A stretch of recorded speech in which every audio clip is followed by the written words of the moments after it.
Coup de tonnerre pour les présidents africains. Le président américain Donald Trump vient de taper du poing sur la table face à la corruption et à la mauvaise gestion en Afrique. Dans la journée du lundi 17 février, le président américain a signé un décret qui consiste à bloquer tous les avions privés et les appartements que les politiciens africains ont achetés aux États-Unis. Par ailleurs, le président Donald Trump a également déclaré ceci. Les enfants des présidents et ministres africains n'ont plus de droit de venir faire des études aux États-Unis. Ils doivent étudier chez eux en Afrique pour contribuer à la croissance de leur pays. Fin de citation.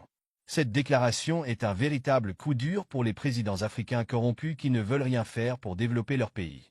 L'Afrique est actuellement le seul continent sur lequel les présidents et les ministres pillent les richesses de leur pays pour s'acheter des appartements de luxe en France, aux États-Unis et au Canada.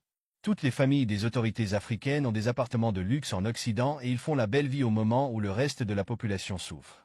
Les présidents et les ministres africains sont les seuls au monde qui envoient tous leurs enfants étudier dans les grandes universités en France, aux États-Unis et au Canada au moment où le reste de la population étudie dans les universités délabrées de leur pays. Ils ont refusé de construire de bonnes universités pour leurs étudiants.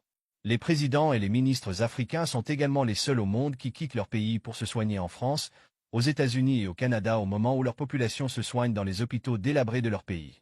Ils ont refusé de construire de bons hôpitaux dans leur pays et au moindre malaise, ils prennent leur avion pour aller se soigner en Occident.